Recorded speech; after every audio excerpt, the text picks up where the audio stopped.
Now I came back to my city and I was trying to go through my expenses on my credit card. There's a page, and I was wowed. In my head, I'm like, at what point did I spend this amount? So hey guys, and welcome back to my channel. It's Chilo here once again. I'm super excited. It's a beautiful sunny but cold Sunday afternoon, and I just decided, you know what, let me shoot this video. And of course, the fact that it has to do with money contributes to why I'm happy. So guys, I actually have some sort of money, I don't know, I don't want to call it a series, but I have a money, a video like this about money, but that one is basically about, let's say, the major things that you must spend as long as you are looking to live in Japan. Now that video did really well, if I must say so myself. I mean, the comment section was really very interactive, and what even struck me more was some people even said that the tips were helpful for not just those in Japan, but for those that are even in other countries. So I was like, you know what, why not I do something like this again. Now today's money video would not be about the major things that you must spend money on, because I've treated that in that video, and I will link it somewhere up here so we don't repeat anything. Today's video is basically about money mistakes. Say what? Money mistakes.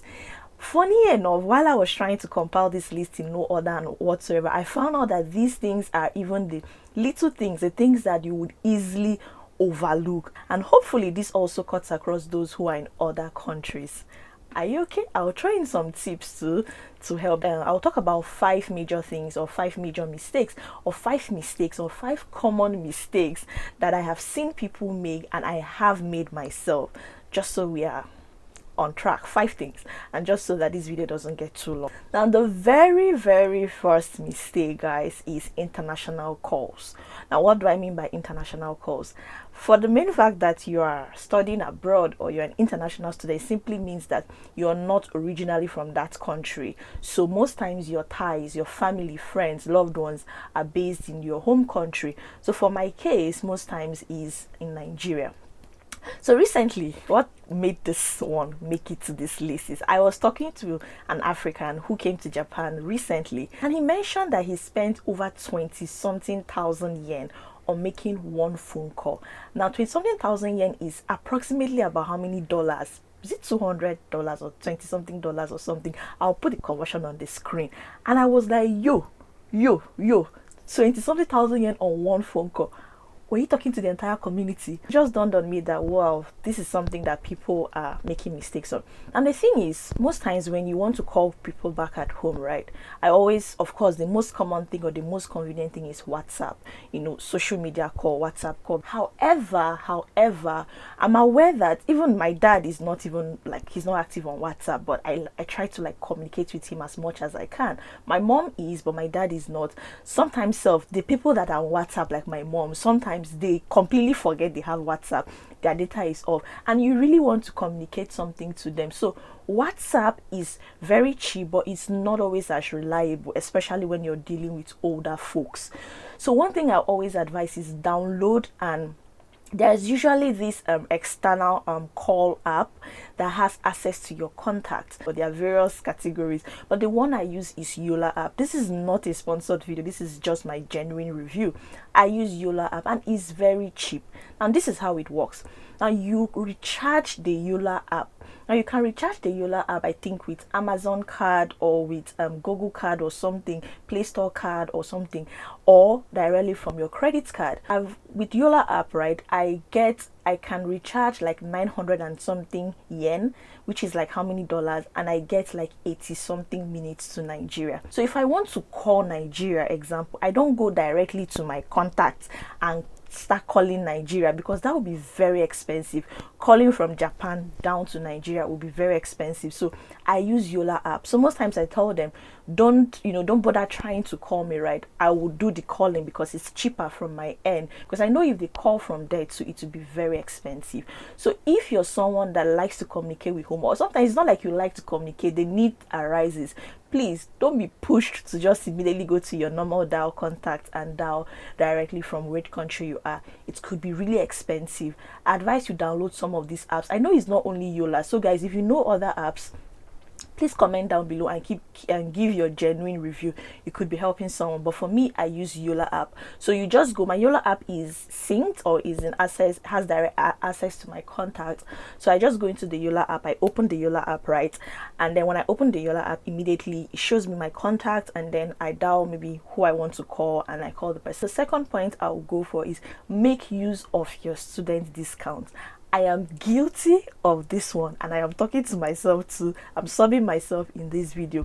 Now, as a student, of course, not everybody watching me is a student. Now, as a student, you are eligible for a whole lot of students. I'll give, for instance, I'll give you a typical example. Here in Japan, right, I am eligible to transportation discount as a student. Of course, these things you unlock it as soon as you get your student ID. It's not like immediately you land, you have student discount. So what I do is I recharge. I think I have mentioned this in the other video.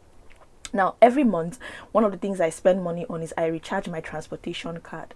Now, if you calculate what I pay every month, I use 2 train lines, so I recharge for 2 train lines, right?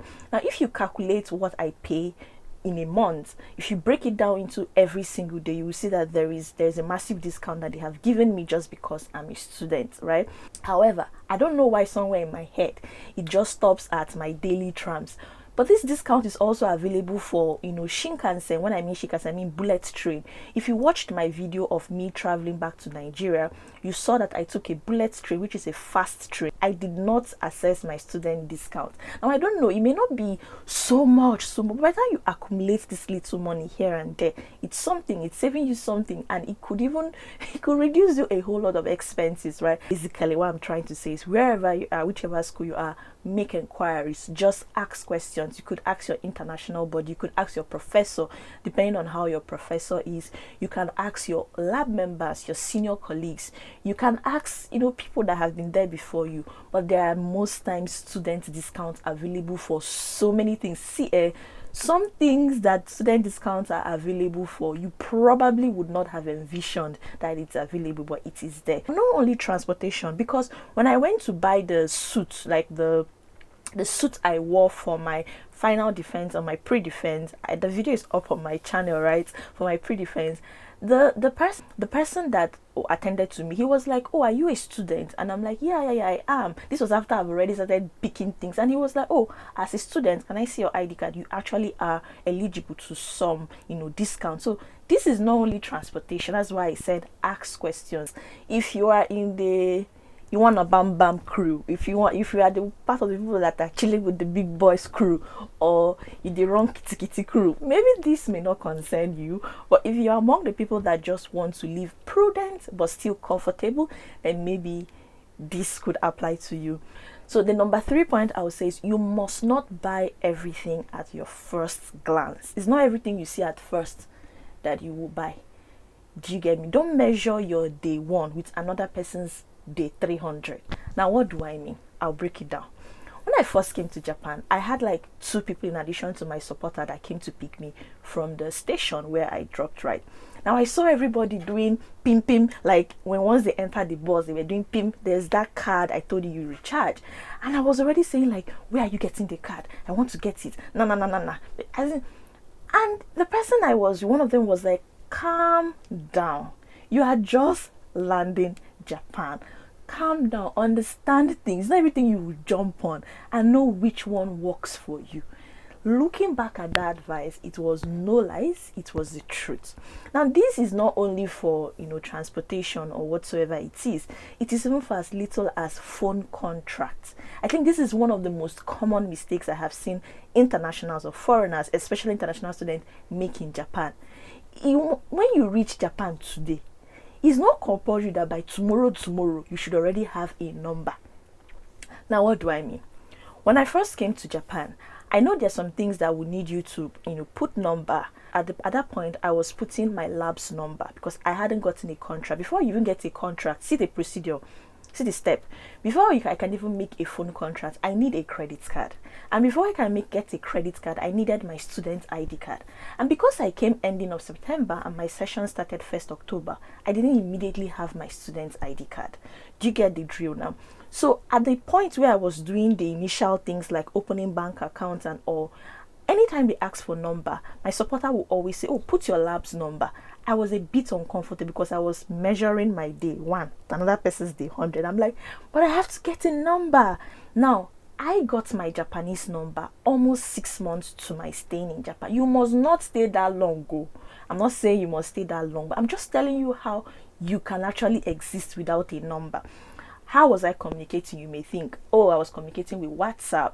I was calling people with WhatsApp. I actually also downloaded the Yola app I'm telling you about. So I was still making calls, but I got my phone contract almost after I came to Japan in September, and I think I got my phone contract sometime in March, if I'm not mistaken, and I did not die.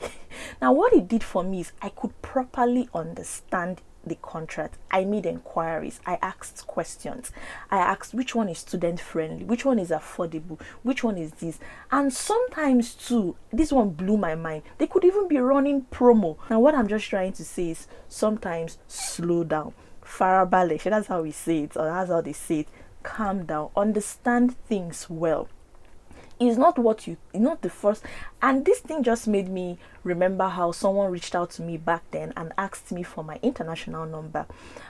And I told the person that I don't have a number yet. This was in December. Mind you, I said I got my number around March thereabout. So this person reached out to me like in December. I arrived in September ending. I was like, can I have your international number? And I was like, I don't have yet. And the next thing I heard was, you think I'm a child? If you don't want to give me, say you don't want to give me. And I'm just like in my head, everybody must not have a number immediately they arrive the country. Now, I don't know how it works in the country you are, but this is me just saying how it worked for me. Mind you, you must not stay that number of months before you get it. But what the point, the very, very essence of this point is, ask questions, slow down. Ask which insurance is better for me, which insurance covers students, which phone contract is good for students, which one is affordable, which company would you advise, which Wi-Fi is good for students, so that you not go and start a contract that is so expensive but you've already signed it and you don't know how to opt out till you complete the contract. Okay? All right. And the fourth point is quite funny, but is the truth. The money mistake for this point is converting everything you are buying or spending into your local currency. Don't convert everything to naira if you're Nigerian. Don't convert everything you're spending. If you want to be converting everything you're spending, you buy soap, you convert. You buy perfume, you convert. One, my dear, you will end up not buying anything in these countries because your earning or your stipends is being paid in that currency, and so your spending power too is in that currency. And this doesn't mean you should go about being very, very extravagant, spending money here and there, No, I'm not implying that. What I'm just saying is sometimes that has to take a back seat, the currency. You will not drink water. By the time you check and you see maybe bottled water that is just like how many CL is 100 yen, and you now convert and you're like, this is like 400 naira. How can I buy this small thing for 400 naira? Does that mean you will not drink water? No, it just means that as much as possible you could find cheaper alternatives, but don't always be in that converting spirit. The ripple effect of this money mistake is that you end up buying very substandard things sometimes, and it would not last, and you will buy it over and over and over again just because you were going for a lesser or a cheaper option because you were converting it in your head. Now, a typical example is there are some things that I bought when I first came, and I'm just grateful for the people I had when I came here. The person I went with was like, buy this. This may look expensive, but it will last you. You would use it. And trust me, guys, some of the things I bought in my first year in Japan, I still use them now, even when I am pursuing my fourth year in Japan. Why? Because I wasn't all up in my head converting everything to naira.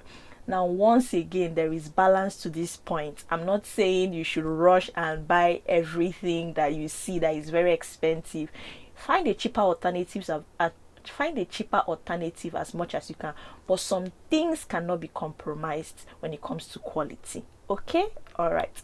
Now the fifth point, which is my last money mistake, the one money mistake people make, or this money mistake a lot of people make, it is thinking your credit card is ATM, or your credit card is just like an ID card. I'll explain. Now, in case you don't know much about credit card, because to be honest with you, before coming to Japan, I really wasn't so oriented with credit card. I was more oriented with debit card and all that. Now, what credit card means is that credit card is more like you would buy something with the card. They will not take the money immediately. They will take the money at a later part of the month that has been designated. So the money is taken from the credit card company. Does that make any sense? So you don't really feel it most times because it's not leaving your account immediately, just like how ATM or just like how debit card leaves or deducts immediately. So sometimes you could go above your spending power, but you don't even know because you're using credit card. One advice I will give for this particular one is zone out in your head. If you know that zoning out in your head will not work, then don't always be with your credit card. It's funny, but it's the truth.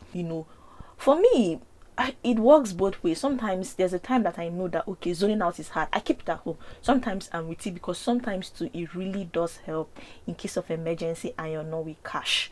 Now, I'll give you a very typical example of when this thing really affected me. This thing was really a mistake for me. So when I traveled to Aomori after my master's defense, I went for like a mini vacation. That trip was very, very impromptu. I was just not in a good space and I needed out.